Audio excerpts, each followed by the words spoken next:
Hey, y'all. Welcome to Cornbread and Roses. I'm your friendly neighborhood organizer, Austin, and I'm here tonight with Jason. Hello, comrades.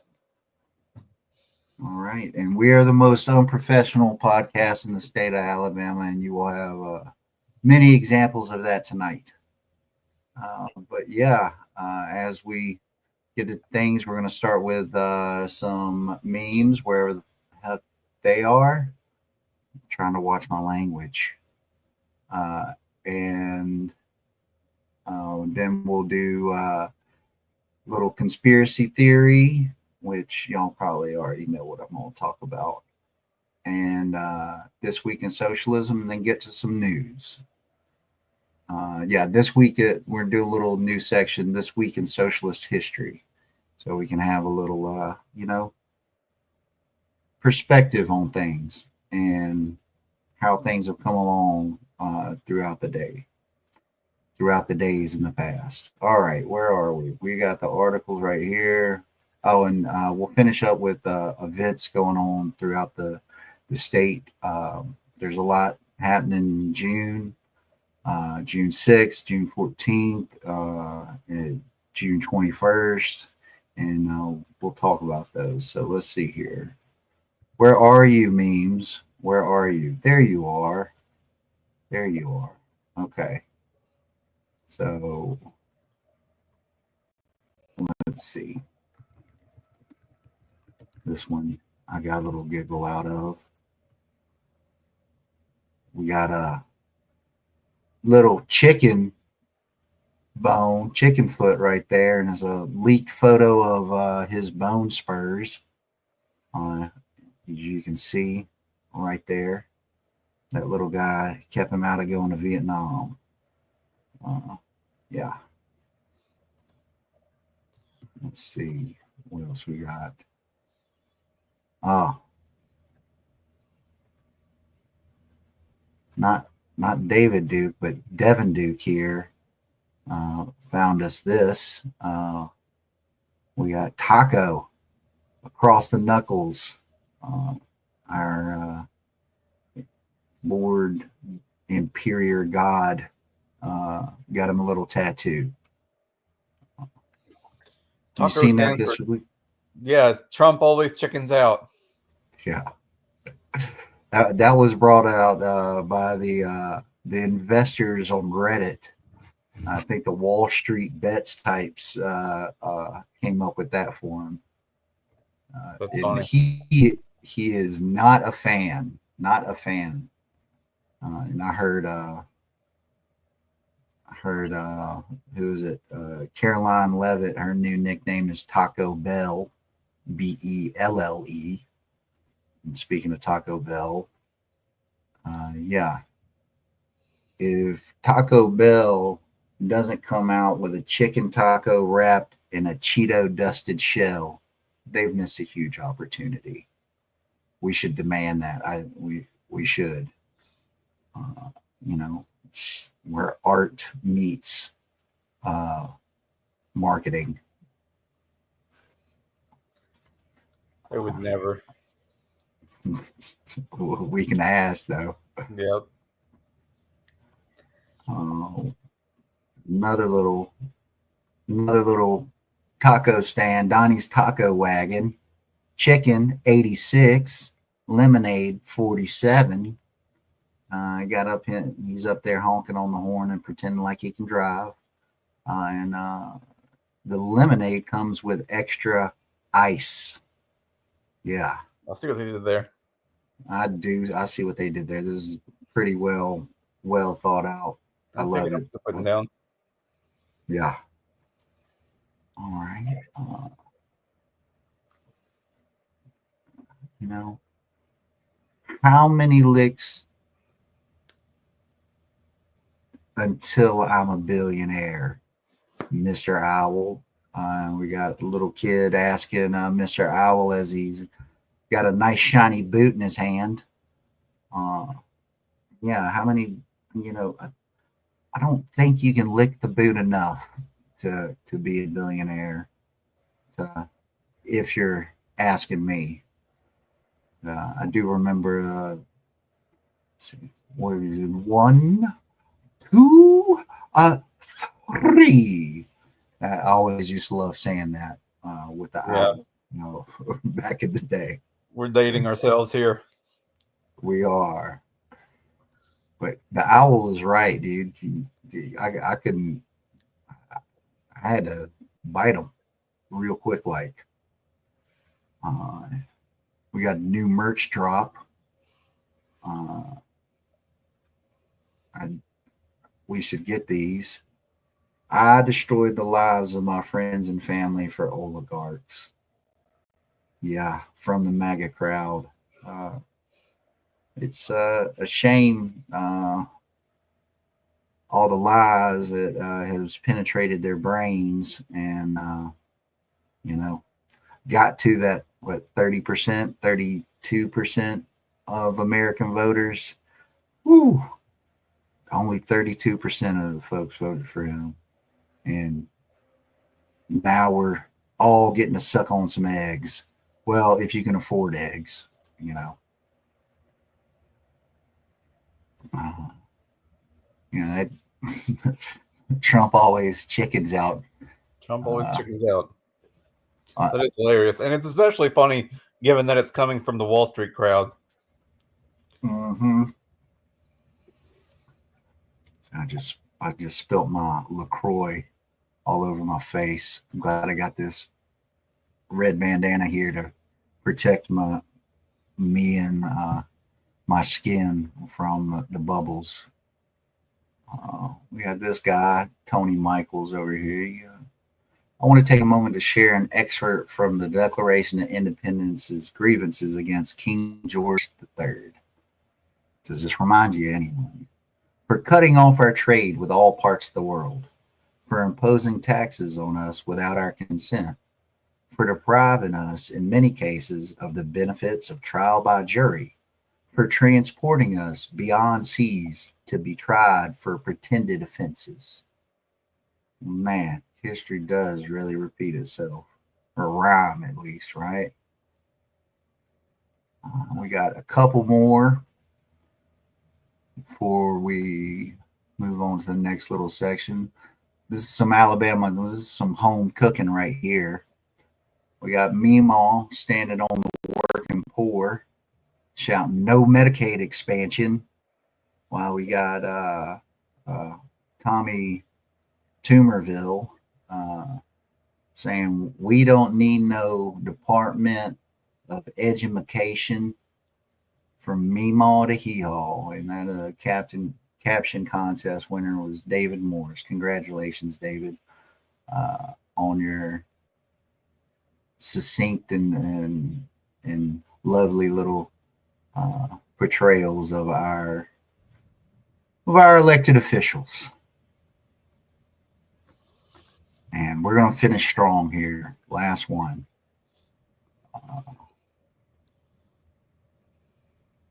After realize the big beautiful bullshit only passed because three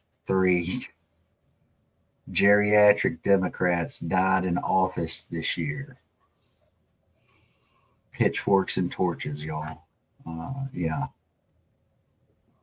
That is, that this isn't the first time they pulled that where a dying Democrat, i.e., Ruth Ginsburg, really caused some problems for folks. But it's pretty funny. They could have beat that bill if they had moved on from 80-year-olds with cancer. Right. Mm-hmm. All right. So, what's next? Conspiracy theory. I can't wait. I don't know about it either, folks, so it's going to be a surprise to me as well, which is how I like it. No spoilers. No, here we go. Trump shares bonkers conspiracy theory that Biden is a robot clone. You know, that speaks to like, so that means like there was already a robot and then they cloned the robot. Yeah, wait, how Yeah. can you be a robot and a clone? That doesn't make sense. Yeah. One's, flesh, the other isn't. But yeah. With one repost from President Donald Trump, former President Joe Biden has joined a storied pantheon. Public figures believed to have died and been replaced by clones. Man, the robot clone got ass cancer. Not content with only spreading conspiracy theories on Friday night, late on Saturday night, Trump shared a post by a supporter to his Truth Social page that claimed Biden was killed in 2020. The post reads, "There is no Joe Biden executed in 2020. Biden clone doubles and robotic engineered soulless mindless entities are what you see. Democrats don't know the difference." And yeah, this is him on Truth Social sharing it right there. I feel like a robot would know where it was. And Yeah, or like aware. Yeah, or like he would like move. I mean, he did move kind of robotic sometimes. I'll give him that. But like, yeah, I think he would have been better. But then maybe that's why, he didn't really push for any AI regulation during his 4 years, and now we getting this big beautiful bill, 10 years of no AI regulation, as deep fakes of people being portrayed in porn scenes proliferate the web. Isn't that nice? So they built a robot that creepily sniffs hair. Like, is that what the claim is? Oh, I think that's the clone portion of him that sniffs the hair, not the robot portion. Okay. But with this bizarre accusation, Biden joined celebrities like the Beatles' Paul McCartney, who's been dodging rumors about his death since 1969, and Avril Lavigne, involving her death and subsequent replacement by clones since the 2000s. Trump supporters were quick to encourage the president's repost, sharing memes and evidence for the theory in the replies, one being that Biden's eye color allegedly changed in 2020, while another claims that Biden was replaced because his earlobe suddenly appeared to be attached to his head. Some of these folks are transvestigators too, where prior to 2020 they were unattached. So, is this actually something people believe, or are they just pulling our legs here? It's like the birds aren't real conspiracy theory type thing, where people are pretending to believe something in order to have fun. These are the same people that believe that billionaires are going to save us. I guess that's true. I have to, and these are also the QAnon people, Yeah, and they believe all kinds of crazy stuff. I mean, not that there's not rich people as pedophiles out there in Epstein's Island and whatnot. Still waiting on, yeah, I don't know if you saw that this week, how the FBI folks at Patel and Bogdano or whatever, they have evidence that Epstein didn't kill himself. Yeah, they're supposed to be dropping that. If you remember that all the cameras went out that night in the facility, which is amazing. And his inmate, his roommate, his inmate cellmate, yeah, was a cop as well. So yeah.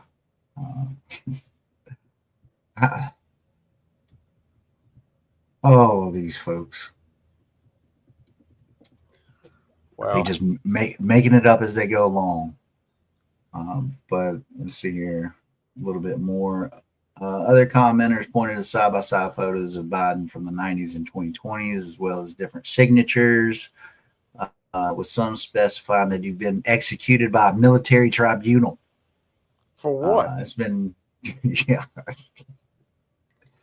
I mean, maybe, that's a good question. I mean, there are definitely some things he probably deserved, like the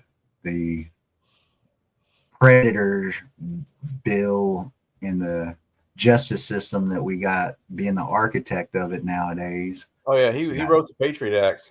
He wrote what became the Patriot Act, and he's responsible for the crime bill. He's responsible for what's his name getting on the Supreme Court because he was the head of the judicial community at the time. Clarence Thomas. Thomas. Well, yep. He was part of the mistreatment of Anita Hill.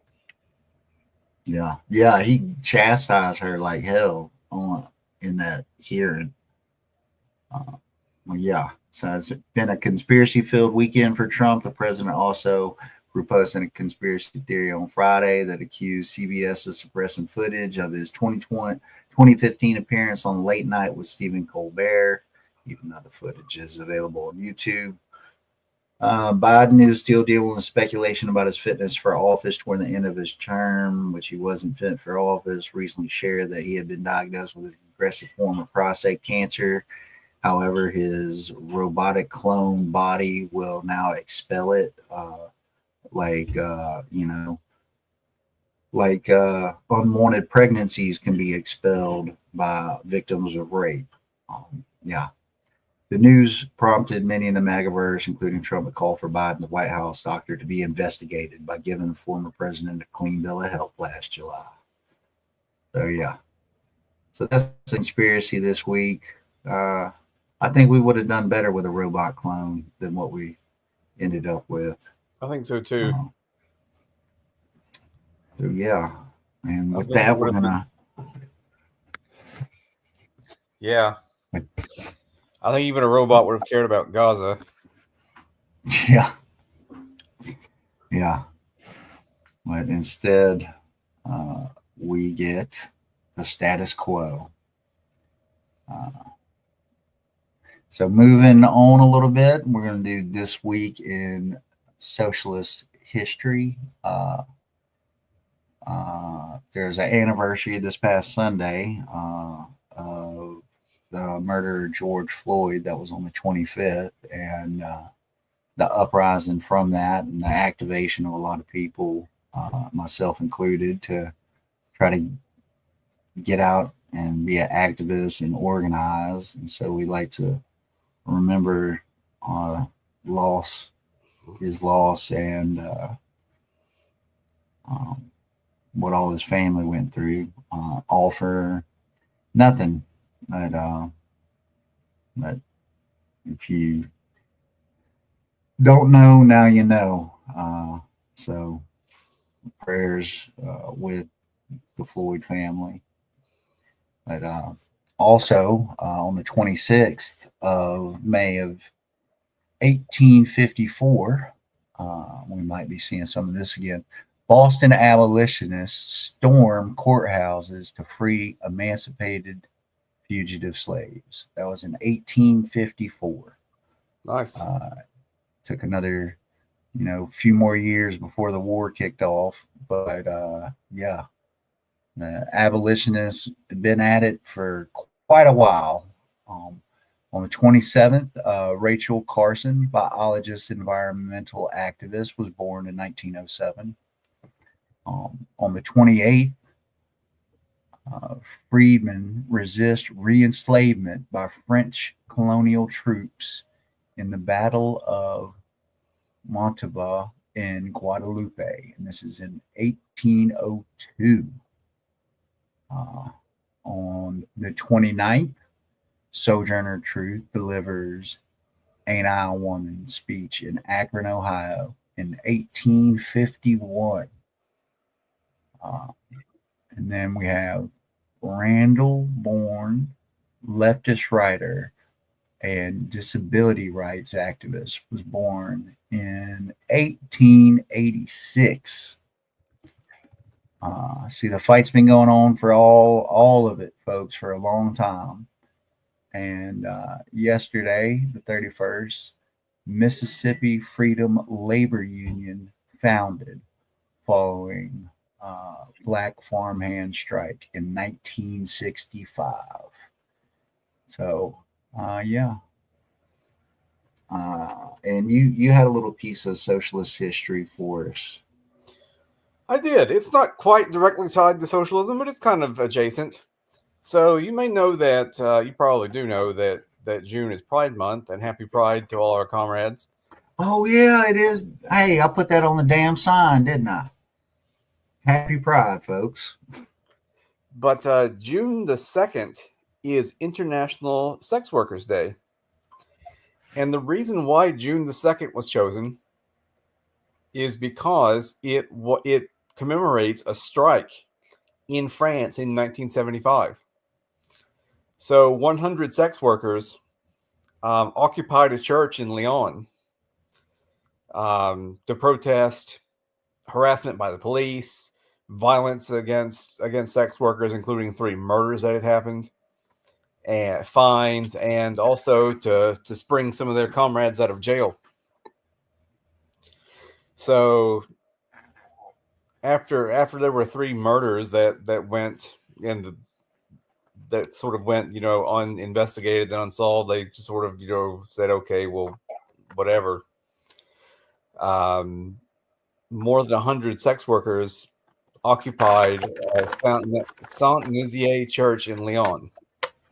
The occupation lasted 8 days until they were removed by the police on the 10th of June. And they were sympathetic occupations by sex workers in Paris, Marseille, Grenoble, Saint-Etienne, and Montpellier. So the occupation made national headlines and was reported internationally. Local people supported the women and brought clothes and food. The parish priest refused to call the police to remove the women, but the government decided to forcibly clear the church anyway. So yeah. So more than 100 brave women occupied a church. Other churches were occupied throughout France, and that is why June the 2nd is International Sex Workers Day. That's right. Workers' rights include sex workers' rights, for sure. Correct. So yeah, they deserve dignity and safe working conditions, and just like everybody else. For sure. And I think pretty much the only place in this country where sex workers have any rights is pretty much Vegas. It's all contained in a city. Well, it's not even. Is it the whole state or just a couple of counties out there? I can't remember. So it's decriminalized. I'm sorry, it's not decriminalized. It's legalized in Nevada, but it's illegal in Las Vegas. There we go. Thank you. So the legal brothel, and don't ask me how I know this. I have no idea why I know this. But the legal brothels have bus services that run from like the Strip, and they'll take you out into the rural counties where they have the brothels. That's right. You get a little. Too bad that I doubt those bus lines are public transport, though. Probably not. Well, it's probably operated by the establishment. Yeah, by the. Most sex workers I talk to have called for decriminalization rather than legalization. Because legalization comes with certain problems and requirements for licenses and other things, and you wind up being like beholden to the government again, right? Because they can shut you down if you don't have the right licenses and subject you to fines and imprisonment and things like that. Whereas decriminalization, they have more autonomy. They have more autonomy, yeah. That's my understanding. It's not a subject I know a super lot about, to my detriment, but certainly it's certainly an inspiring story, And I was unaware of this until I was looking up Socialist history for this week and saw this strike action taken by more than 100 sex workers storming a church and taking it over. The striking workers sang political chants and demanded decent working conditions and an end to stigma. Yep. So good for them. And, shout out the clergy for sticking with them too. Yeah. Didn't they call? Hey, the last pope, didn't they call him woke? Oh yeah, they called Pope Francis woke for sure. So we got this Pope Leo now, and he seems like double woke, double dog woke. Well, I don't even know. I think he's likely to be progressive on certain issues. There are other issues like gay rights and other things and transgender rights that he's unlikely to budge on. But I thought the last pope was, like, hey, you welcome queer folks. They're people too. I thought he went about that, but I found it interesting that he named himself after a pope during when the Industrial Revolution was happening, and one of his main things was workers' rights, and he's compared the time back then to the time now, and the fact that AI is kicking off and is set, and automation and all is set to take people's livelihoods away without something to replace it, like a universal basic income or what have you. But I'm waiting for the neo-Luddite movement to kick off. Oh yeah. And no, I am a Butlerian jihadi. Yes, I'm ready for the Butlerian jihad and ready to smash all the machines. I am return to monkey. I don't know if I go that far, but yeah, I mean, I like my vaccines. I do. And yeah, this is definitely not a anti, technology good as long as, you put some guardrails on it,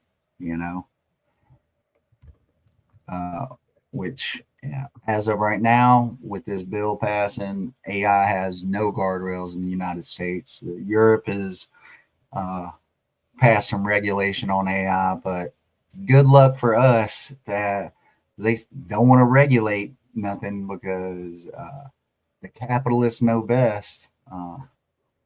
And like I mentioned, deep fakes of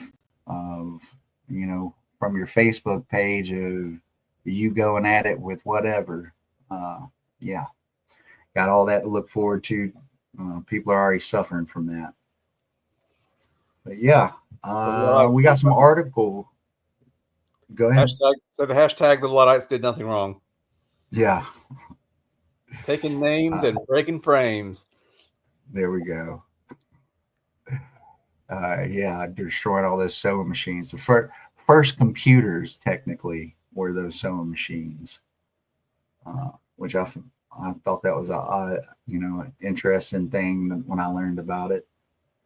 But we got some news articles to get to, the serious stuff. I don't know where you want to kick off at. I kind of want to start with so there was a lot of political news in Alabama this week. Most notably, Tommy Tuberville is running for governor. Will Ainsworth has decided not to run for governor, even though he's wanted it for 8. He's been running for governor for the past 8 years as lieutenant governor, and now he's not going to be governor. But don't feel too bad for Will Ainsworth because he's going to go to the private sector and make a lot of money. Mm-hmm. Oh, yeah. So Secretary of State Wes Allen and Agricultural Commissioner Rick Pate are running for lieutenant governor. So who knows who will win between the two of them? I don't have a good intuition. It seems all but certain that Tommy Tuberville will be our next governor. So the Democrats will try to make. This is from Tuberville. I will be the future governor of the great state of Alabama, Tuberville said from Byron Smokehouse in Auburn. Boycott that fucking place. I've still got 18 months to go with President Trump to make America great again, like the 1850s. We've got a lot of work to do. The campaign website says Tuberville is running on fighting back against woke ideology, growing Alabama jobs, improving education, securing the border, among other platforms. We're going to make education better again. And we're going to do everything possible to make sure our kids, when they graduate in this great state, the Yellowhammer state, that they stay in this state and work. Not live, work. Tuberville, first-term senator, owns a beach home in Walton County, Florida, has faced questions throughout the years about his residency in Alabama. Alabama Daily News reported in April that his Auburn home has had a homestead exemption since 2018. Until recently, the property was under his wife and son's name. My wife and I, Suzanne, moved here 25 years ago. Coach, blah, blah, blah. And he announced his campaign after weeks of dodging the question from multiple outlets. And he changed his social media to Coach for Governor. Calls himself Coach. Prior to his appearance on Fox News, he's been endorsed by Trump for his campaign as senator, defeated Doug Jones, and his campaign leaves 2026 midterm election for Senate an opportunity for Democrats. Yeah. Well, I don't know how much opportunity they have. And that kind of brings me to my next point is, I think it makes sense to contest elections as socialists in places where socialists stand a chance of winning. Like I've been following the mayoral race of Zoran Mamdani in New York City and socialists elsewhere. But it just seems like elections in Alabama are a foregone conclusion. Like the Democrats will try to make hay out of the fact that Tuberville doesn't live in the state. But I have little faith that the Alabama Supreme Court is going to rule in our favor on that. So you have all these elections where, assuming the Democrats even have somebody, there's rumors that Doug Jones is thinking about running for governor, among others. But assuming we even get candidates to run, which is a big if, it just seems like there's no hope of winning. And elections consume a lot of time and money and energy that maybe could be spent more productively elsewhere. What are your thoughts on that? Well, a few things. I think Doug Jones might be better served to try to run as senator again. But to follow on with that, like at some point, a party has to be built. And that party is going to require folks that have run for elections, and whether they won or lost, to gain experience, to understand the process, and to possibly get some wins, and to agitate the platforms of other candidates. A socialist, a slate of socialists in the state running as independent or along the Democratic Party line, and advocating a couple basic things like a raised minimum wage, universal state health care, because other states have implemented universal state health care, or other progressive or socialist policies uh, initiatives to create co-ops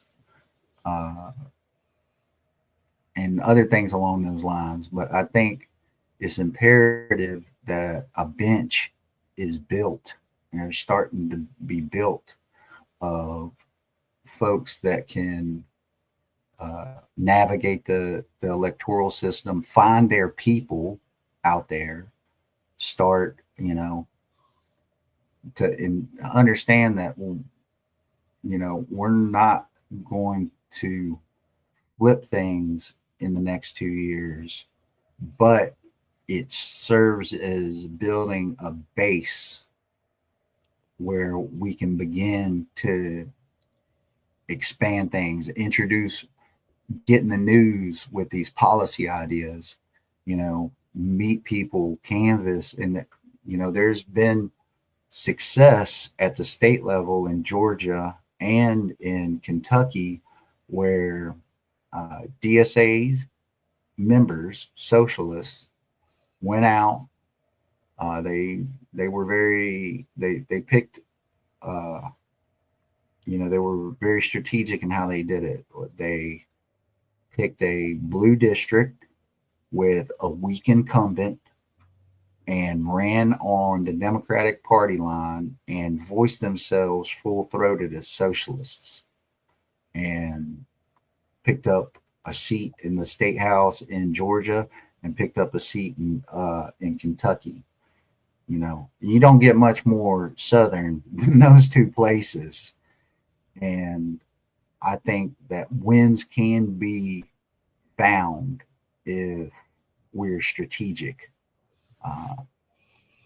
But at the very minimum, it will serve as, lighting a fire and starting the process of something that in the next 6 years, next 10 years could really impact things. But even just getting out there and agitating and saying like, oh, look at these run-of-the-mill corporate Democrats. Have any of them said anything about your living conditions or that you're one medical payment, one bad medical bill away from being bankrupt, or your family don't even have coverage. I mean, look at what they're doing with Medicaid, where they're dropping from the age of 18, children are covered down to 7, like obscene, especially from, quote, the richest country in the history of the world. And we can't even take care of our children. So that's my little thought on that we got to start somewhere. And I think now is the time. I have a hard time mustering much enthusiasm for, like, let's say Doug Jones does run against Tuberville. Like, I have a hard time mustering much enthusiasm for working and donating to a campaign that I think is going to have very little return on investment. Yeah. And so, like, I wonder if we shouldn't focus on more dual power oriented strategy where we sort of bypass. I'm not saying don't vote. I think it's important to vote. Absolutely. And I think it's important that somebody runs for office. And I don't disagree with necessarily with anything that you're saying. I just think that when people think of political activities, they think primarily participating in electoral struggles. And I think it makes sense not to emphasize them as much in Alabama, in a state where they're unlikely to bear fruit for years and years and years, as opposed to focusing on building dual power through unions, through cooperatives, through workers' councils, and similar structures. That's sort of my path. Go ahead. Well, so I think we got to kind of do it all. I'm a believer in like the 4 pillars of electoralism, direct action, building unions and co-ops, and oh my goodness, Electoralism, direct action, unions and co-ops, Mutual aid, and perhaps. mutual aid. Thank you very much. That which is the backbone for all that stuff. But and with that, like certain folks aren't going to have an appetite for electoralism, especially like run of the mill electoralism. Uh, so their energies and drive and everything can be placed elsewhere because there's plenty of work to do. Um, you know, somebody like yourself, like, uh, you know, you've got the Green Party. Uh, like, there is, you know, an opportunity there, I think, with like at least educating folks and agitating and serving as a counterbalance to the status quo, you know. But even Uh, so, like the Green Party is not in a position to to stand for elections. Like we barely have enough people to meet our bylaws designated roles. So like we're not going to be contesting elections because we don't have the resources that we might have one or two candidates run.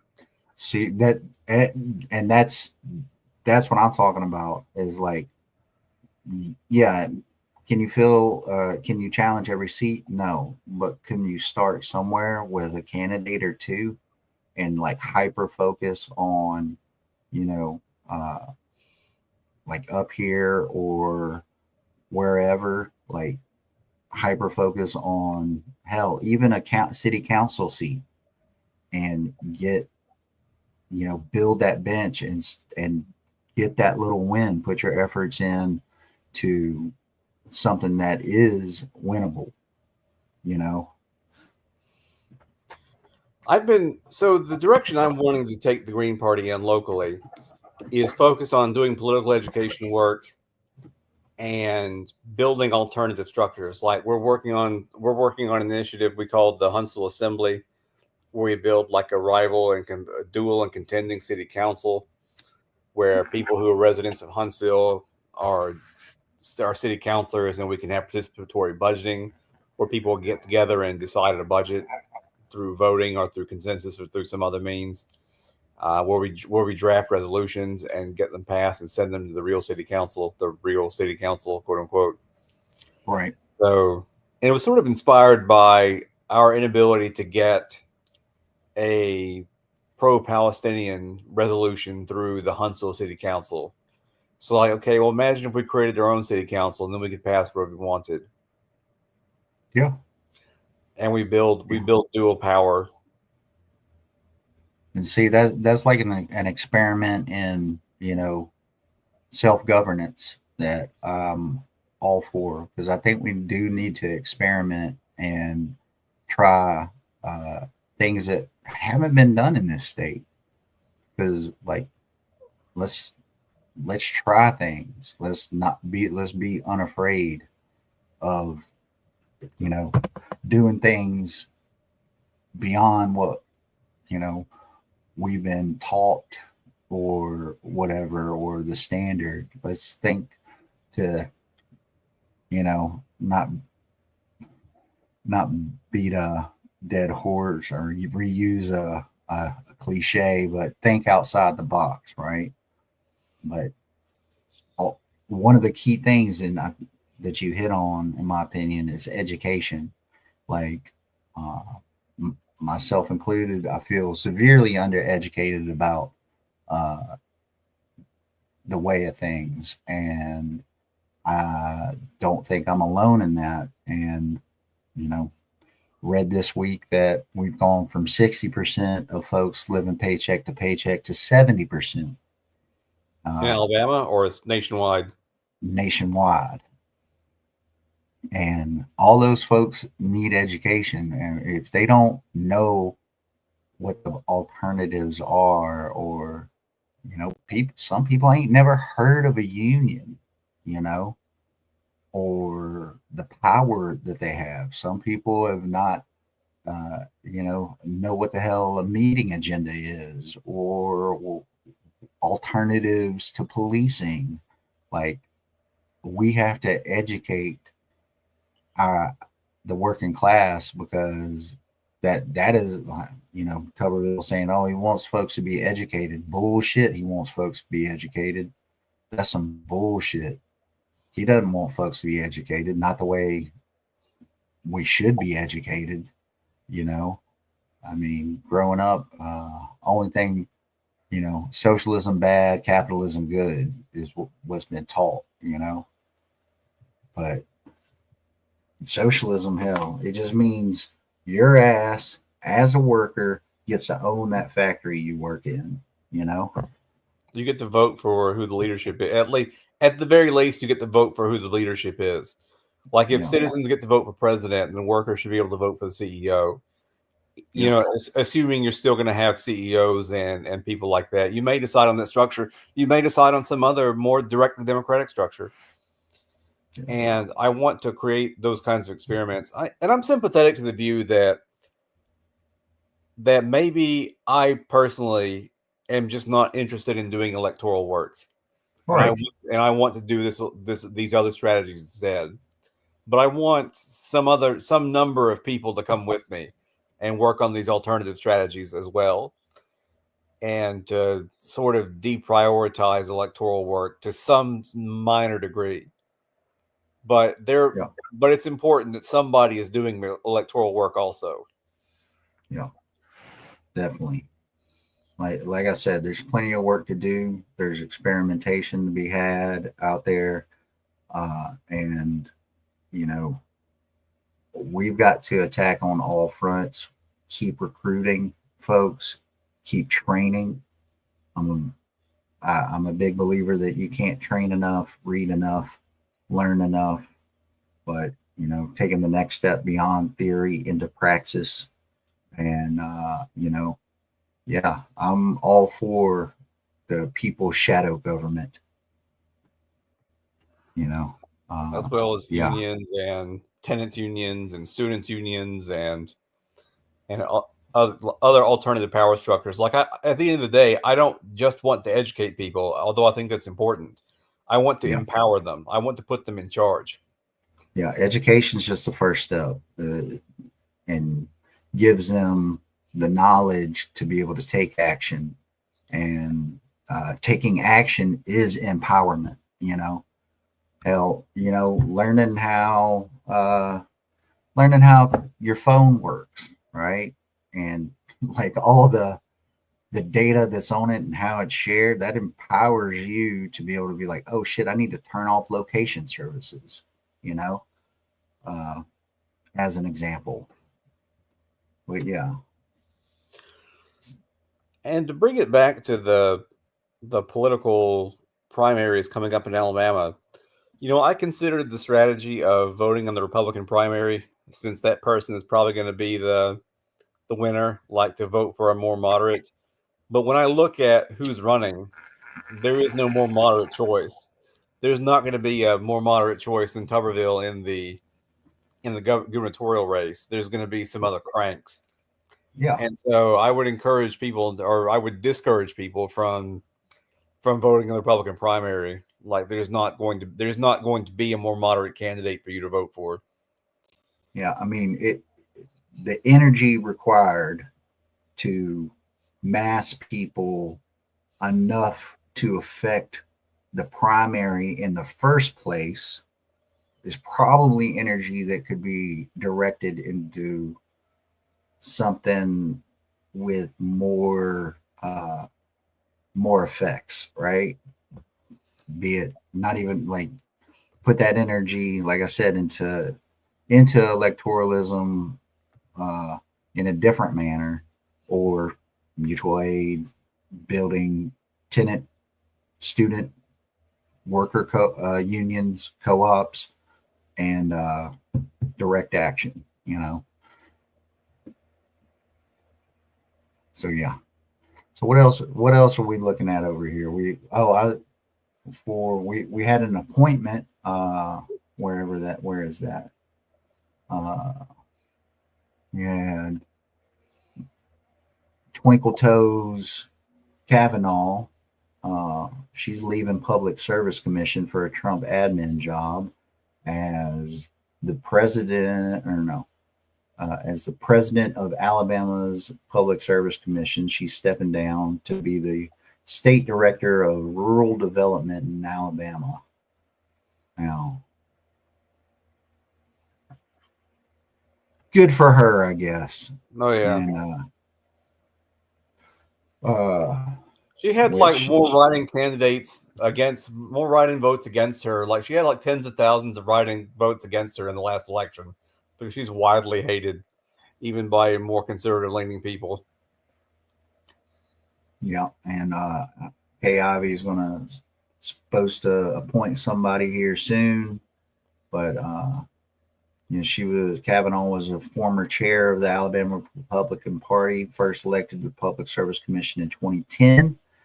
In 2012, she was elected president of the commission, defeating Lucy Baxley, who at the time was the last Democrat holding a statewide office in Alabama. So it's been 13 years. Yeah, see, that's what I'm talking about. Yeah, I think it's time to start. I think in Alabama, it's time to start considering building dual power institutions, and working to give them real teeth. Well, I think it's time for socialists and working class candidates to start figuring out how to run, a campaign, and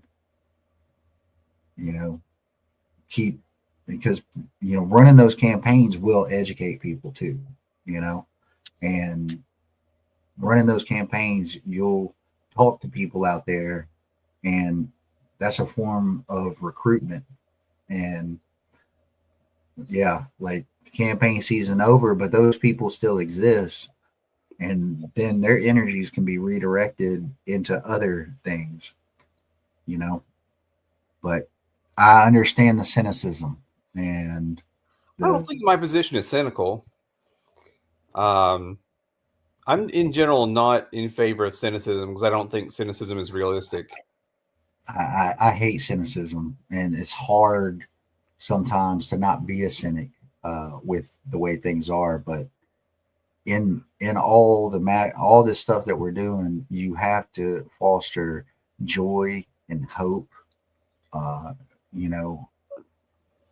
and not and turn your back. You got cynics don't believe in shit,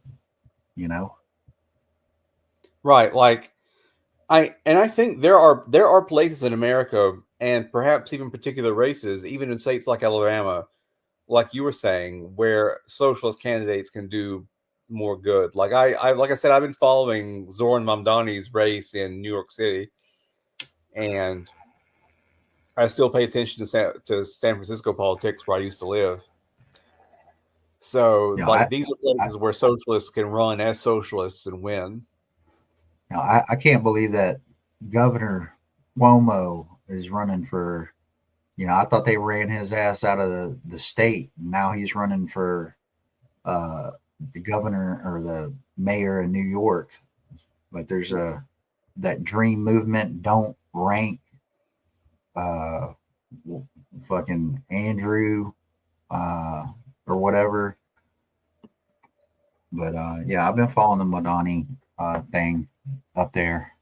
You had a little interview with Walter Matheson, who's a YouTuber living up in New York. You've probably seen him go to city councils and stuff. He's a comedian, pretty funny. But yeah, but that right there, like the fact that he's a socialist running for mayor, like that shows that there's some appetite, because it looks like he's fairly popular. From one poll I saw, he was like at 30% or something like that, which not bad. Not a bad start. I think it's productive to run as socialists in other places. I think just Alabama is so skewed to the right that it's a matter of like picking battles that you can win. And you can spend your whole life beating your head against the brick wall of Alabama politics and not really get much to show for it.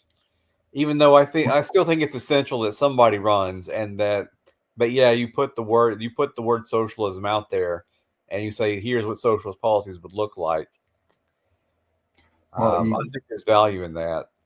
There's the policies, there's the like how to deliver the message. I mean, I know if I ran, I'd be out there saying, "Eat the rich," and you know, don't you deserve human decency and basic rights? Aren't you tired of being scared that you be able to get fired because you get sick? Like, ain't you tired of all that? And and I guarantee you, like, you know, just about every average person, the criminal justice system has touched their lives, or the terrible healthcare system, or poor pay, the all that stuff. It like transferring those policies into plain talk, and like, yo,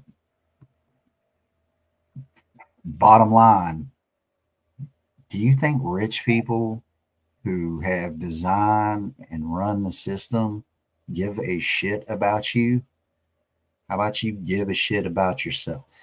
Yeah, they would feed you into a wood chipper if it gave them 2 pennies extra in their pocket. Exactly. We got Corey here. Welcome, Corey. Good to see you again. We look at Ryan Cagle's campaign in Senate District 5. Ryan Cagle, I think he's the start of something in this state, because he's definitely, somebody who is for the working class on so many levels. So many levels. Yeah. Yeah, he's well left of center. Well left of center. I think he's considers himself a liberation theologist. He's also a pastor and introduced the Narcan vending machine, the only one in the state so far. But yeah, we need more candidates like Ryan Cagle, and we need to, now that the legislative session's closed down, we need to maybe try to aggressively pursue some of these folks as guests. But I ain't no interviewer, so I'd like to get that's a whole nother ball of wax. Okay, okay, you're the lead interviewer now, J Money Bricks. Yeah. So the problem is that we're an explicitly socialist podcast, and we have like maybe a dozen viewers, right? So they may not want to come on our podcast just because there's a possible cost and no real gain. Like, you're not putting your message out in front of hundreds of thousands yet. Although we have big ambitions. I would counterpoint that we've only just started. Of course. Yeah, I'm just saying, like, I'm a little proud of us. We got 69 subs so far. Yeah, no, I'm not knocking anything that we've done. Obviously, I believe in this project, or I wouldn't be involved in it. Yes. But it is a tough sell to say, hey, come associate yourself with the S word. Yeah, I agree. It's going to be hard getting some guests.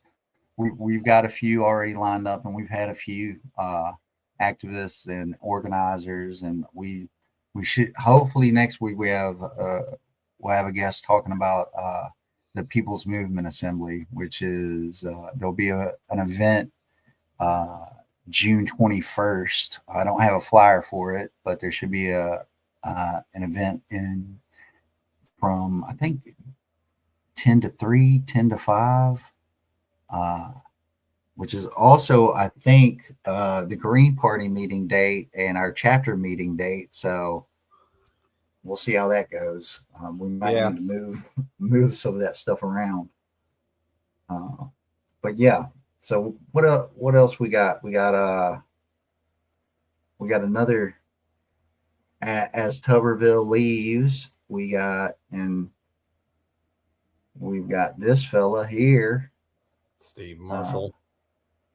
Alabama Attorney General Steve Marshall, to run for the U.S. Senate. And see, this is where I think Doug Jones should maybe try to run. Although, either way, Doug, just do something, because I don't know. He's at least not a fascist. Right. No, I think it's important. Like if I were somebody that had Doug Jones's stature, I probably would be running for something, whether it was governor or the Senate again. He may not. So you won't be able to run New York City left, run Alabama left, and base it on our local material conditions. I mean, yeah. Yeah, I don't know. The guy running for mayor up in New York, he's got some good policies that I think a lot of New Yorkers dig. He's got this 100 bus policy, and stopping rent increases, and a $25 minimum wage, which can't be done here at city level. That's one reason why it's important to, in my opinion, to focus on the state level for candidates. But you know, I, New York is turning pretty socialist. If you remember, I mean, that's where AOC can't coming up out of DSA. She's got an office, So I think there is some appetite up there for this stuff. It's a heart of American capitalism, ain't it? But yeah, I think he's got a $25 minimum wage he's trying to enact as part of his policy. But yeah, Steve Marshall saying the nation needs strong conservative leadership. He's done that as Attorney General. He's embraced conservative causes and beliefs, including joining a lawsuit filed last year seeking to prevent New York from withdrawing religious exemptions for the measles vaccine. And now we have a measles epidemic. Yeah, he has been a reliable culture warrior for the right for his entire career. And that seems to be what he's focused on, is fighting these culture war fights. And I mean, he's right. That's a sure path to power here in Alabama. Well, I'll say this though, even these culture war shits, folks are getting tired of it, because I've seen polls where a majority of Republicans favor trans rights now. Like, people getting tired of this shit, because like they're more and more people are like, I believe in a balanced budget and basic human rights. Because a lot of folks that call themselves conservative and stuff, like, they don't even really have a handle on what they're talking about. They think one thing, which is divergent from what the actual party stands for and means when they talk about these things, right? Like, of course we should be fiscally responsible, but like, that's not what they're doing with tax cuts to billionaires, which, damn shame those three Democrats died. And it's the wrong level of analysis too, right? Like, when they think about what the government wastes money on, they think about, not the billions that we hand out in corporate welfare, or the trillions we spend on the military. They're thinking about the relatively few farthings we spend on helping the poor in this country. They're like when they say waste, and they mean welfare programs as such. And or they mean like foreign aid programs, which is like a tiny fraction of our budget. Like people consistently overestimate how much money America spends on foreign aid. We really don't spend that much. Spend far less than we ought to, in my opinion. And then they also believe myths about themselves and their fellow workers, that, like, folks are lazy when we got folks working 2-3 jobs. How's that lazy? Like, or working over 40 hours a week, or 50% of your income is going to, it's just so skewed. But like the material, like I said, 70% of folks are now paycheck to paycheck. Yeah, this is a good one. Corey says a lot of conservatism is idealistic and not based in any material reality. For example, Republican politicians say balance the budget and then vote for tax cuts to the rich that benefit the rich. That's right. That is correct.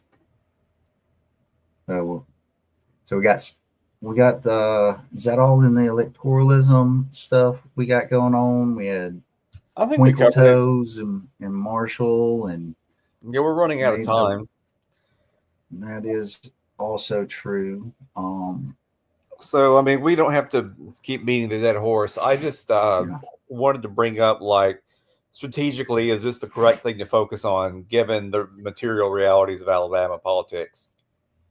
So I'll say this: if I could only pick of the 4 things that I believe, those pillars: direct action, electoralism, mutual aid, and building unions or co-ops, I think I would start with mutual aid, because I think if that is built and we collect our resources and stuff, that gives, like, workers the power to strike without, if there's a mutual aid job network, mutual aid housing fund, if there's a mutual aid food fund, and it would, like, direct action, it would be able to support people in the streets or whatever. And if somebody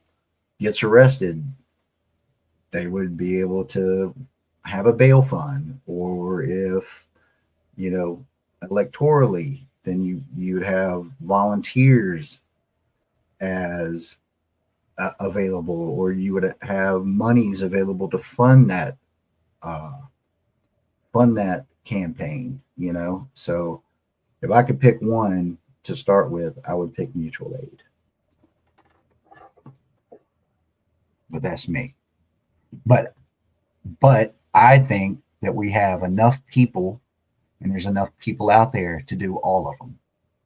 And I think all of them need to be executed together as a multi-pronged attack on all fronts.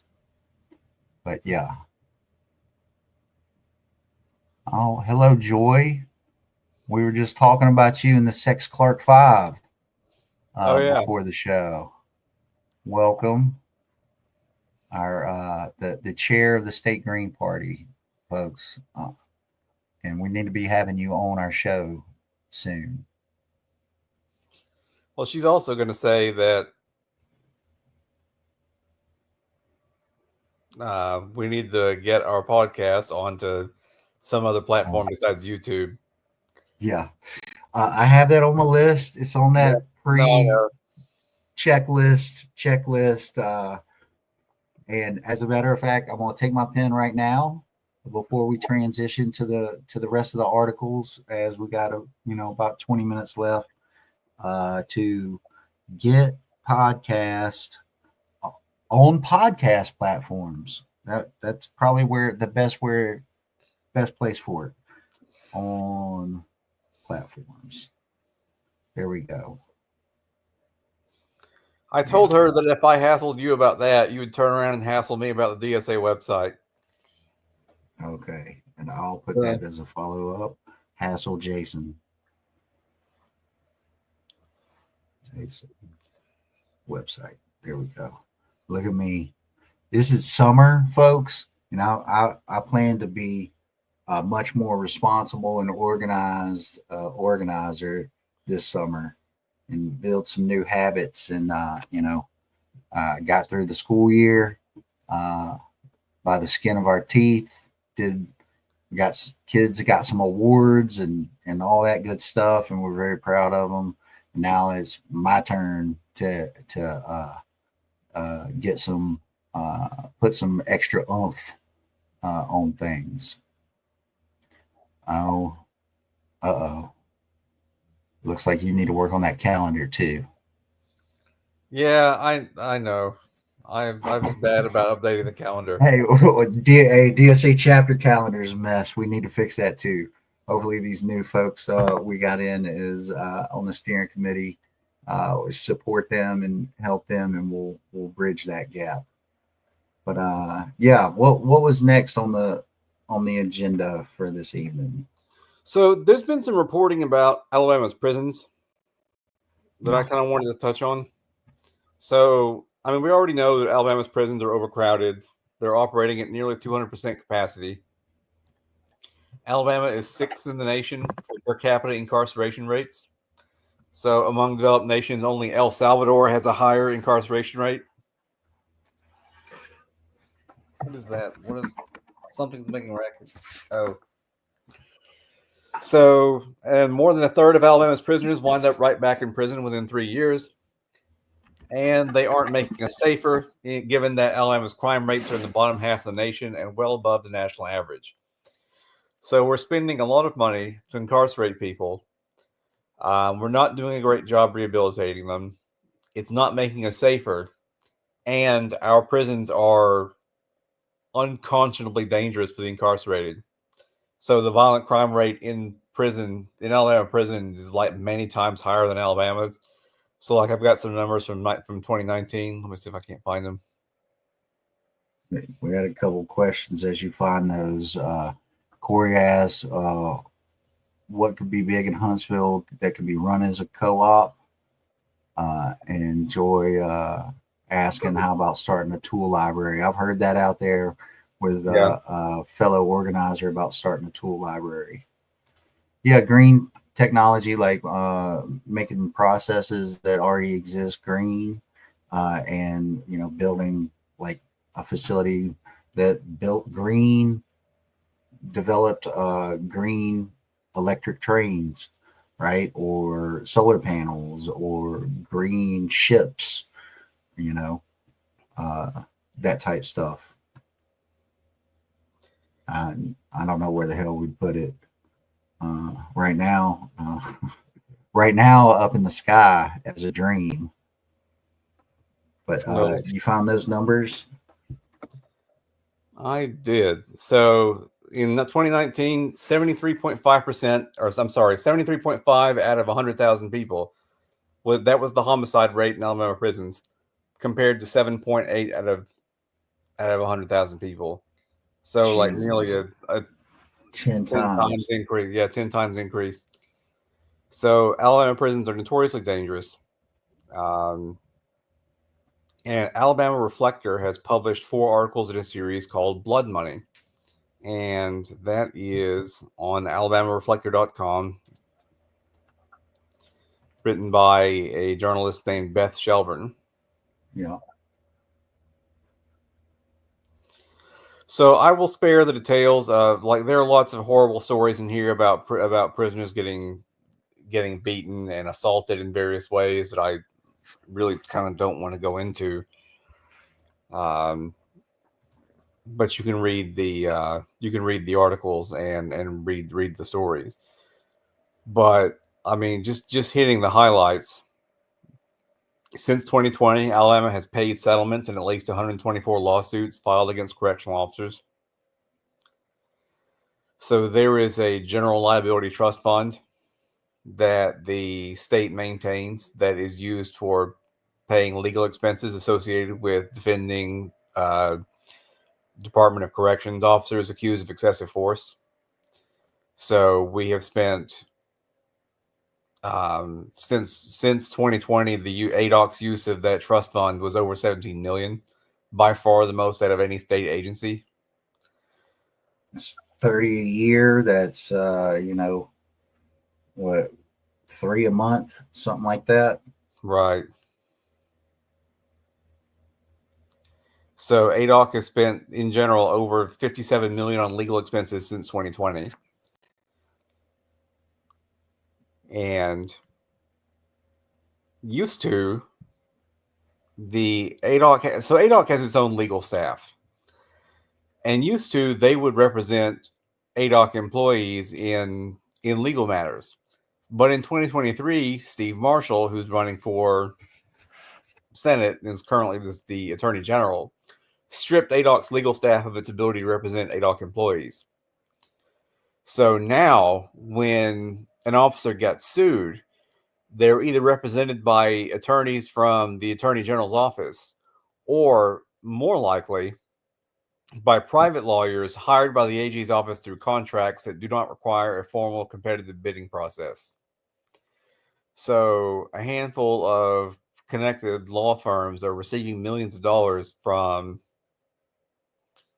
us in order to defend what one article goes on to call repeater beaters, like officers that are routinely or that have been frequently sued for violating prisoners' rights and harm, like physically harming them in grisly ways. Those officers are getting promotions instead of being disciplined. They don't. So when they're sued, they don't pay for anything. They don't pay for their legal defense. They don't pay for any settlement that comes out. So, and then they get promoted. So they have absolutely no incentive not to. Yeah, it's a systemic lack of accountability from authority, a multi-tiered justice system, right? Right. So reading from one of the articles, despite a prison population with 4,000 fewer incarcerated people than a decade ago, uses of force inside the prisons have increased 47% during that time, according to ADOC's own internal data. So there's been a slight decrease in the incarcerated rate and an almost 50% increase in uses of force inside of prisons. That is absolutely wild. That is absolutely just this barbarism, monstrosity. In findings sent to Alabama leaders in July 2020, the DOJ said that excessive force was used frequently in 12 of the state's 13 major correctional facilities for men.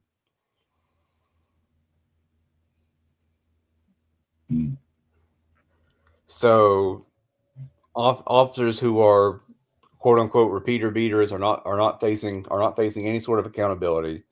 There is this culture of impunity that runs through the Alabama prison system. That's on top of them being understaffed in general, so they're not able to protect prisoners either from other prisoners or from other guards. Yeah, it's these folks in these positions, they have to be looking at these folks as not people, all right? Like to sit there and exercise violence like that, not in some form of self-defense, right?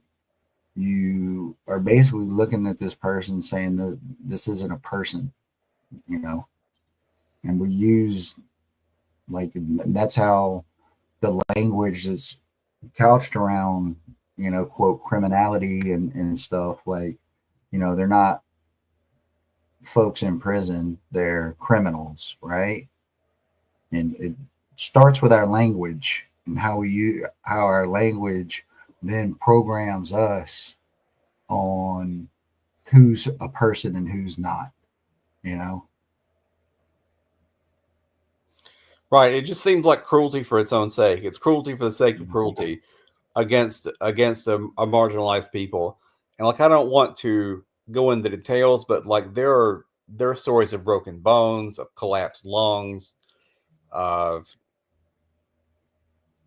do not think of other people's people. It's really similar to how Palestinians are thought of by Zionists. I mean, yeah, that's true. Like there's and that bill did get passed, didn't it? Yes, it did. For police. police. So it was a bill to make it harder to sue the police, and so civilly, yeah, right. So basically, the standard is now nearly impossible to meet, and that bill was signed into law by Kay Ivey a couple of weeks ago. And there's just example after example of this stuff: assault in Ventress, incident at Limestone, assault at Staten, and there's I can't even imagine what's happening at the ICE facility down around is it Gadsden? Right. This they done stole this.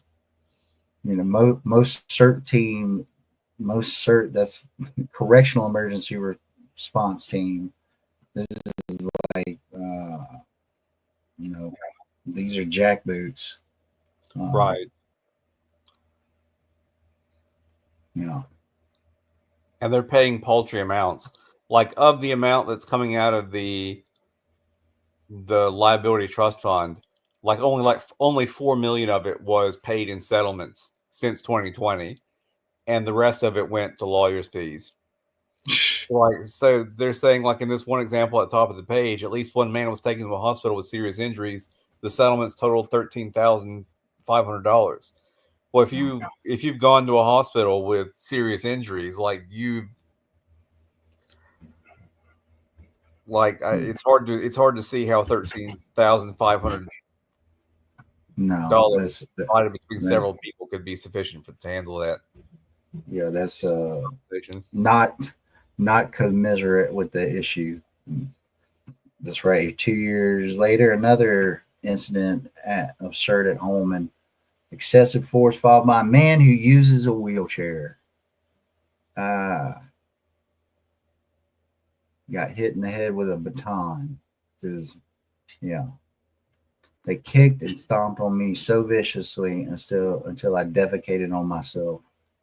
His lawsuit ended in a $7,000 settlement and probably hundreds of thousands to the lawyers. So yeah, at least one law firm received $42 million from the state. Shit. And there was an article about it because they got caught submitting a legal brief that was written by AI. And in the brief, it cites several cases that don't exist. Like the AI hallucinated several cases, and that was put into the legal brief. Like they didn't check the output of the AI. They just said, okay, here's what the AI spit out, and they ran with it. It's amazing. So yeah, the series is titled Blood Money. It's on AlabamaReflector.com. There are 4 articles, and I will warn you there are details about physical and sexual assault in the articles that if you are sensitive to that sort of information, you may not wish to read it. But there's also plenty of information about the money, like the numbers that I've cited as far as what money is being spent came from there. So yeah, Alabama's prisons are a moral outrage. They're overcrowded. They're horrendously dangerous. They are not making us safer because we don't have a lower crime rate than the rest of the nation. And we have high recidivism rates. So they're not doing a good job rehabilitating people. So what is the point other than here is the class? Cruelty. Yeah, Cruelty is the point. right, exactly. Like, what is the point other than cruelty? Like, this is a group of people that have been demonized, and so now we can do whatever we want to them.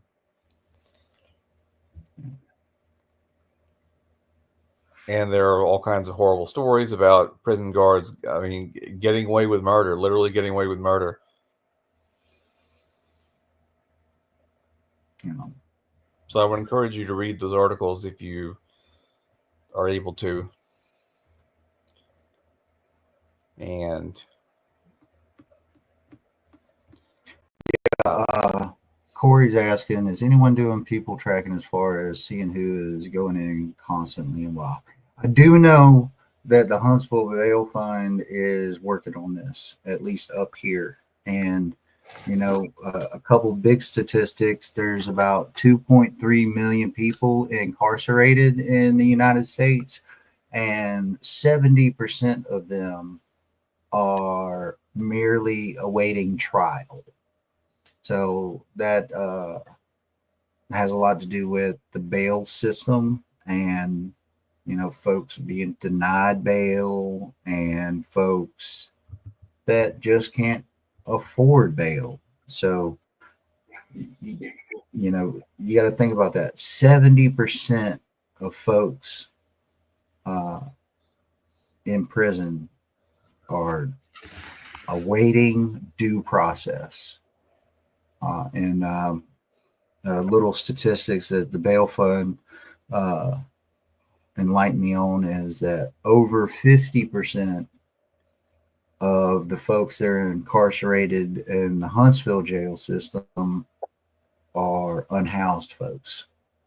So yeah, and you end up having to pay for your incarceration as well while you're awaiting trial. So it is a, to put it bluntly, a fucked system. I'm sure ADOC keeps a lot of statistics about who comes in and why and how, and those are probably all subject, you can be subjected to public records requests. I know they publish statistics periodically, and their website has some statistics as well. Mention this here, open, according to records available in the Open Alabama checkbook database maintained by the Department of Finance. That's at least some, I haven't heard of this database, so that's new to me. Yeah. The more we know, Corey, the better. Maybe we have it as a goal this year, Jay. Me and you file a FOIA request about something. There we go. Like we gotta have goals. Yeah, but I'm really curious, you know, how this shot up so much so quickly, because my gut tells me is just previously it was unreported, right? Like that's like, you know, the whole like, oh, we have so much autism in this country now, when it's really just like basic diagnosis occurring because, you know, people have kids have medical care or whatever. But I'm curious how this shot up so much so quickly. Well, there is a federal law in place that was signed by Bill Clinton, and it was called the Prison Litigation Reform Act. So it severely restricts the ability that prisoners have to file any kind of claim. So it's a lot harder for incarcerated people to succeed in court than it would be for you or I. And so the purpose of that bill or that law was to reduce the number of lawsuits filed over prison conditions, and it succeeded. Like, because now the standard is such high is set so high that a lot of people don't bother. So I think that it's a matter of conditions in Alabama prisons are so bad that they're suing because they're able to meet that high bar. They've hit a tipping point. The conditions there. Yeah. Okay. Possibly so. Yeah. I mean, I will say I'm my instinct probably, I think some of this is definitely underreported though, but knowing that Clinton put in place such a high standard for so they can have immunity effectively, like that is something I didn't know. I'm guessing Joe Biden helped write that one too. Would not surprise me. Yeah. Let's see who authored that. He doesn't say.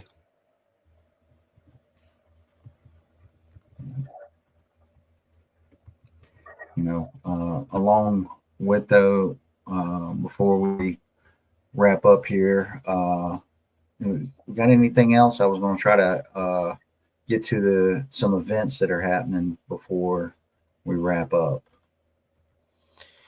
Yeah, I just had one possible request.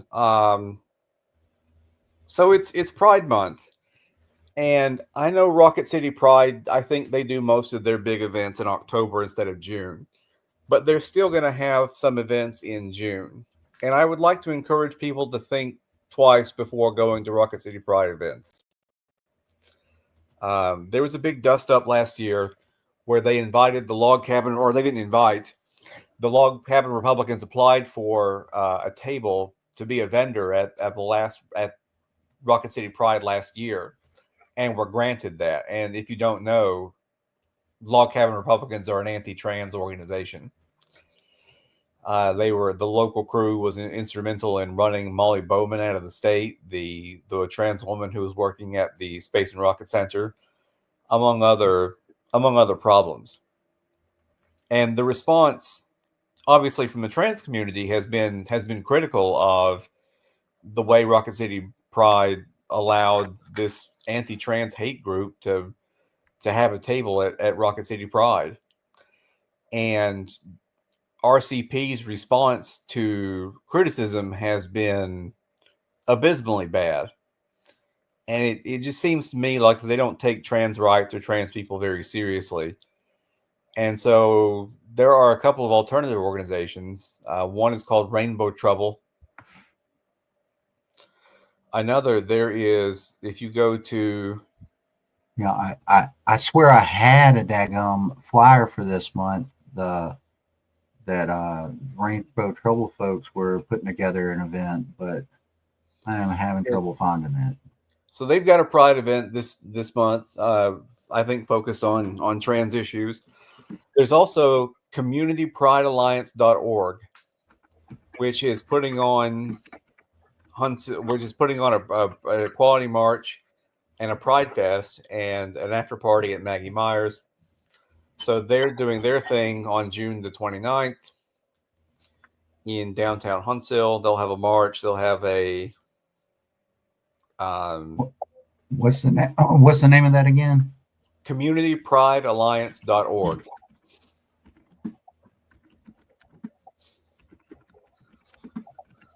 So there are a couple of alternatives that have sprung up to Rocket City Pride, and I would encourage you to look into those events, to look into Rainbow Trouble and the Community Pride Alliance, and consider attending those events instead of Rocket City Pride events. Especially if you are someone who takes trans rights seriously, as I do. RCP is, I mean, they're just not listening, and they don't think, I think they don't think they have to listen. So, because who are we, right? And they give tepid responses like, they're concerned about their 501c3 status and whether or not they can actually, quote unquote, discriminate against this anti-trans hate group. But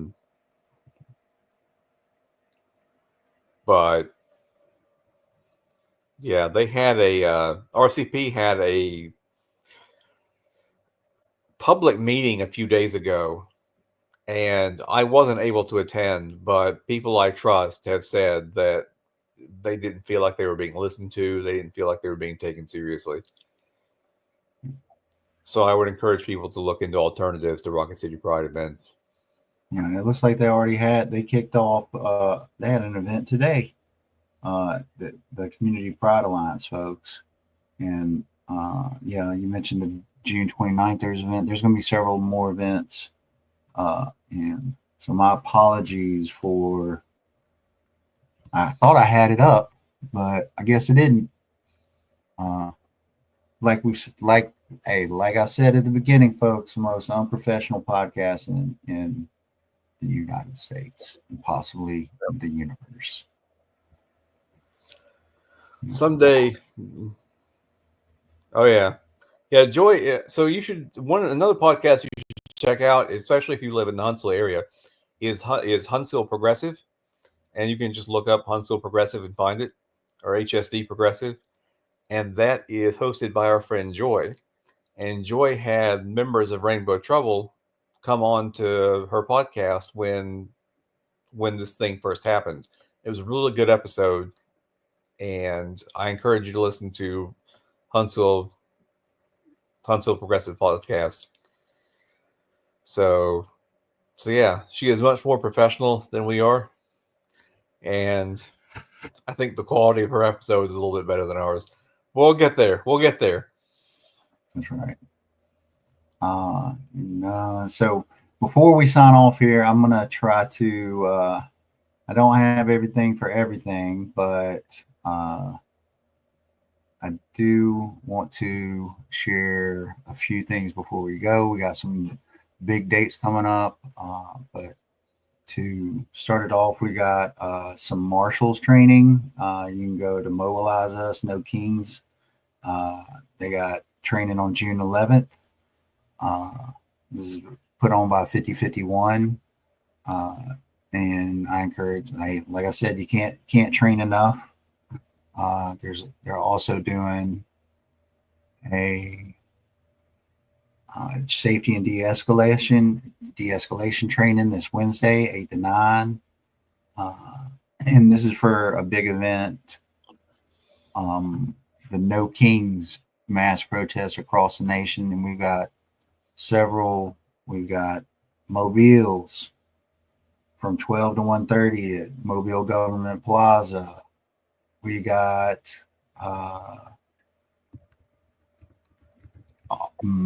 my little hometown area,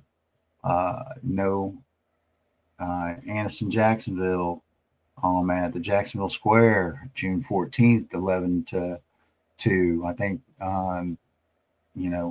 these protests across the state keep expanding. We get in more cities, folks. We've had 10, 15, and we're getting more every month. Got this one down in Montgomery from 10 to 12. Say, join us in costumes with signs and song. No kings, no crowns, no clowns. Let's see here. We did Mobile. Again, we got Tuscaloosa, the Federal Building, 6 to 8 p.m. I mean, shoot, if I was younger and didn't have no kids, I might be driving around the state trying to hit all these up. We got another one. We got Houston County Courthouse, 11 to 2. And let's see here. Already did Montgomery. We got one coming up here in Huntsville too. Don't have the flyer for that, but someplace you can look. You can check out. A lot of events get posted to polrev.com. You can go to events.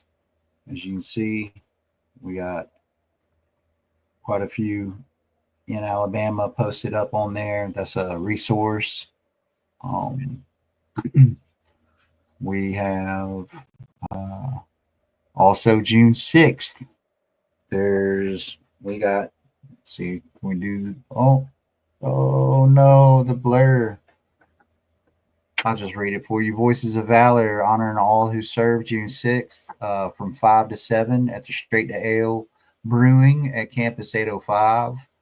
Day of Remembrance Service and Community Building. This is put on by Indivisible chapter up here. And it's going to be benefiting the Floyd E. Tutt Fan State Veterans Home and Invisible Warriors, which is a women's led veterans group. And I should be there volunteering. If you'd like to join, we need volunteers and we'd love to have you, help and support our veterans. Got one, Scottsboro Courthouse, 2 p.m., January 6th. This one's being put on with the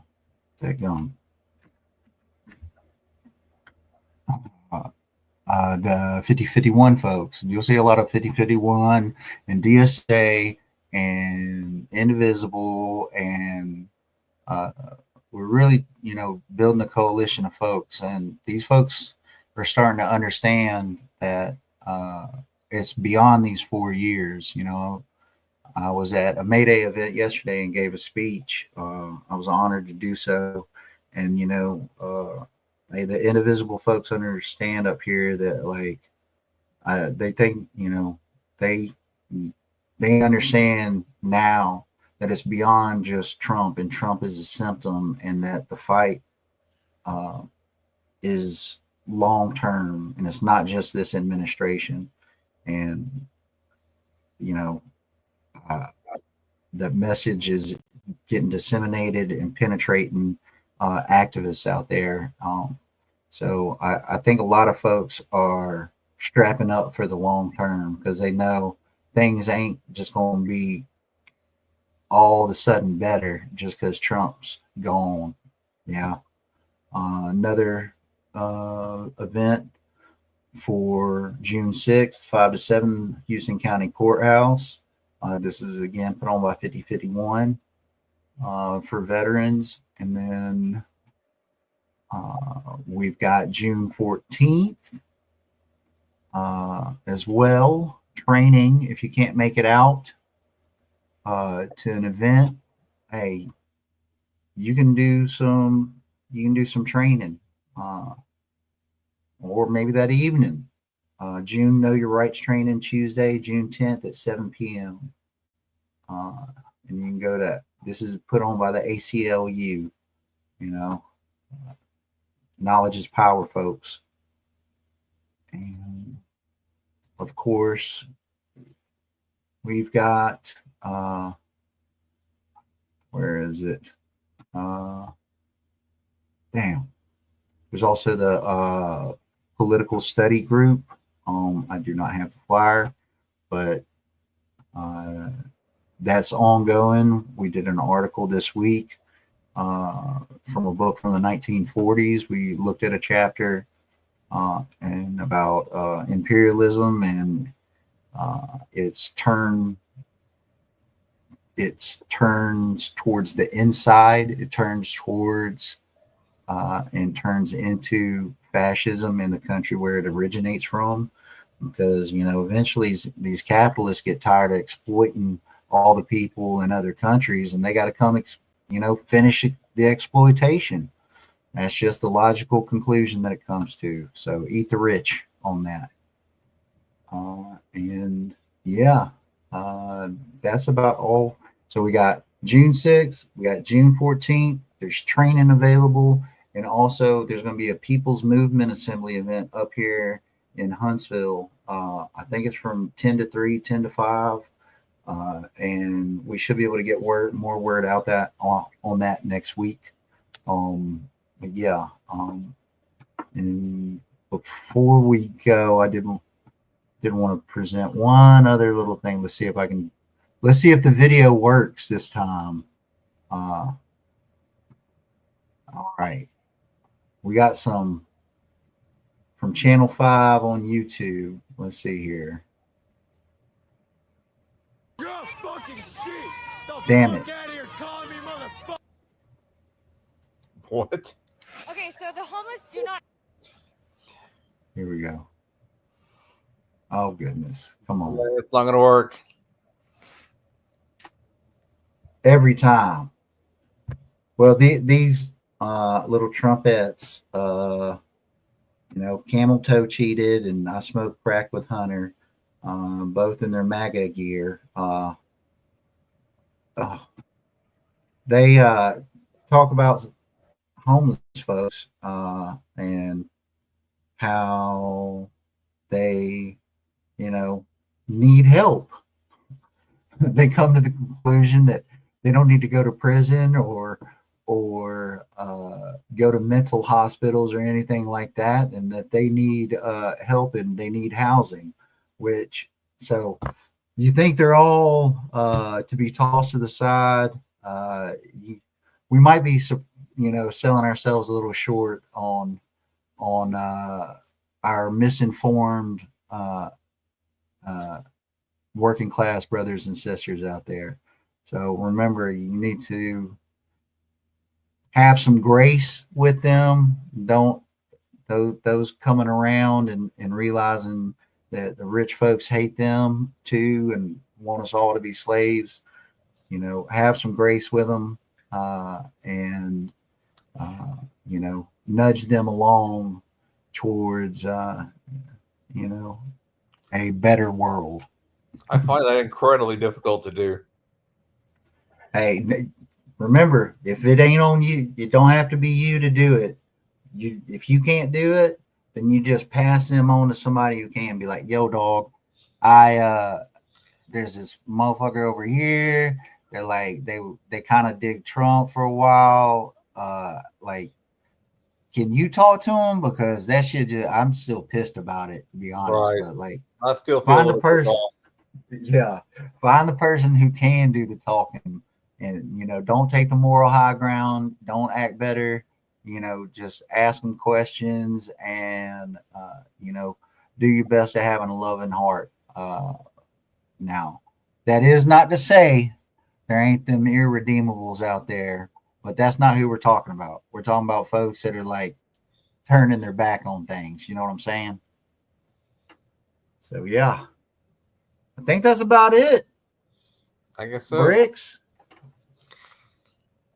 Yep. That's You me. like that? Yeah, you like bricks? I like bricks for you. Where did it come from again? At the Rainbow Trouble, the proto Rainbow Trouble event, Pride last year, as a matter of fact, that you know, there's supposed to be some folks that show up that might have trouble. You think that something along the lines was said by that can't wait to shove a brick up their ass, or Doesn't sound like something I would say. yeah, something along those lines. Okay. I take it though. Bricks. It's good. J Money and bricks. It's my nom de guerre. Yeah. But anything else before we go, Jay? I got nothing. I think I've said all my piece. All right. Well, thank everybody who came tonight and spent time with us, and I hope y'all learned a little something, and look forward to learning from y'all and having y'all on and talking to whoever's out there. We appreciate you much. Please, you know, like, subscribe, share, comment, you know, hit us up in the comments, all that good stuff. Help us spread the good word of, you know, having a decent life. Yeah. And as we say, all the power to all the people. We, the people, break our chains together. Solidarity forever, y'all. Solidarity forever. Peace.